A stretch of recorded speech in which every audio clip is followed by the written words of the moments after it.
Greetings and welcome. As you can see, I'm trying to be disciplined and keep some sort of semblance of a pattern to how I put these together and how I post them. So I'm very grateful to those who have commented and emailed with advice and suggestions, and also those who have got in touch with just questions, because I genuinely find this a very interesting subject and topic, and am interested in how these things will take off as we move towards our low carbon economy in this country and indeed across the world. So thank you for joining. And in this particular segment, I'm just looking to do a follow-on to the update I did about a month ago, which was effectively a review of our year-to-date consumption. So I've got with me the data up to the end of October. So my main observations at this stage are, up to this point, the solar system has generated at least 80% of our consumption. But in October, the solar was only 33%, which is the worst month by far. So if you're looking at those yellow bars there, you can see that October has been the lowest, but that percentage is that yellow bar compared to the total of the orange and that black. So that's basically been the worst ratio at this point so far. So that means this month and probably onwards into the rest of the winter, we'll be relying on the battery charge more and more. So what I'll be doing is I will charge the battery overnight with the off-peak energy, and then over the day I'm basically drawing down the battery and any little bit of solar that we get. If the battery is full and then we get a day where there is a lot of UV, that will just get exported straight away. But I'm not too concerned about that, because what gets exported will be at 5 pence per kilowatt hour, which I will import it back in again at that rate overnight. Then the next observation I had was that our usage in general looks like it's generally stable. So the house seems to fluctuate between a high month and a low month. So just looking at the numbers there, I can see that in June we consumed around 270 kilowatt hours over that month, but then in July we consumed 270 kilowatt hours, but in June it was about 309. Then in August, it went back up to 320. Then in September, back down to just under 270. Then in October, we were 330 again. So there's some kind of cycle that happens there. Maybe there's something we do every other month, or maybe we charge the car more every other month. So that would be curious to just understand what might be going on there. So if you've got any ideas, do let me know if there's something obvious about what that is. The car itself, though, looking at it, does not look like it fluctuated much. So it looks like we've generally been averaging around 276 kilowatt hours between July and October. And so obviously this year things have been more, driving has been more affected by lockdown and working from home more. So I think that number is suppressed from what it would normally be if we were doing no more commutes. I think it is also interesting to note that the house and car consumptions are about the same. So they're in the same ballpark. So if you look at that orange and that gray part of the graph, they are roughly equal. And that's interesting. Coincidence? So that's just an observation. And to summarize, I guess, I think that with the reduced solar in winter, we'll be filling up more from the battery with off-peak energy. And I think definitely I'll be putting that up to 100% to just minimize as much as possible the risk of pulling energy off the grid during the day at the higher rate. It is always my recommendation that where you can, you minimize the costs that you're paying out, and that is how the market is supposed to work. And so I encourage you all to look up the Octopus Energy time of use tariffs, which appear to be the most competitive out there at the moment, although there are others out there as well.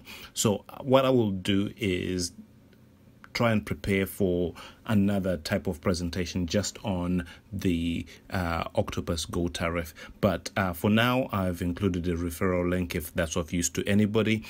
And next, I would like to also give you a quick update on how I have put together the data that's on this chart, because I know there's also interest from people on how the Give Energy system works, and also how I got the card data into the charts I've got here. The data I've shared has come from two main sources.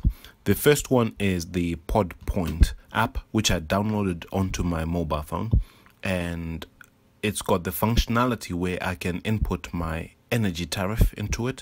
So not only does it tell me how much energy I've consumed each day that I've plugged the car in, but it also gives me the cost because of that tariff input that I've put in. So what's quite useful, it also tells me my average per day, so I can, over the course of the month, or even if I'm looking across just a week, I'm able to see what my typical energy use profile is. And having access to these graphs, charts and numbers is useful, and also seeing the total cost and spend on my energy specifically for car charging is also useful, because do you know what, it feels good when you look at it and you think, well, I was spending about £200 a month on diesel, and now that cost is down to around £13, and it's never been more than £25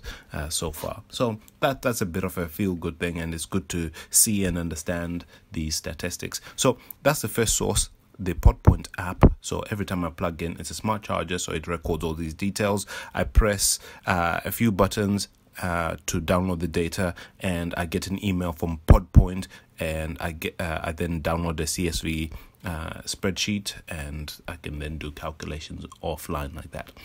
The second source of data is via the Give Energy battery and inverter portal.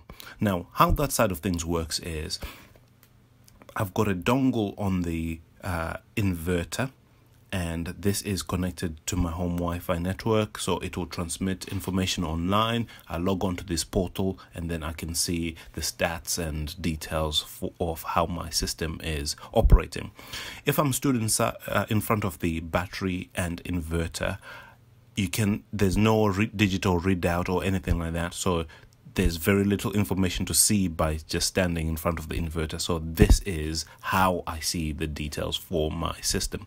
So a little question I've had in my head is, so what happens if the company that operates the system becomes insolvent, or if I was to move house and want to pass this to a second owner? How does the transfer of ownership work, and will it ever reach a point where we just can't access this portal because the company doesn't exist anymore? So I worry about that a little bit. So other people may know a few more details around how that side of things works long term. So if you do know, please share with me, and I'll be happy to distribute it to others if you do. So this is the initial screen I see when I log on to the Give Energy portal, and this tells me how much power my solar panels are generating. It shows how much power the house is consuming. So at the moment is 0.321 kilowatts, because probably mainly just the lights and the computer in this room that are running right now. It shows me my battery usage and the state of charge on the battery. So this will change dynamically over the duration of the day.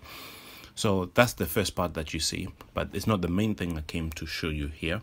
What I came to show you was this, and this is the data in terms of showing my consumption, in this case over the course of the month but broken up by day, and I can split this to show my consumption by month, and then I can remove some of these so that it just shows me, in this case it's just showing me the generation.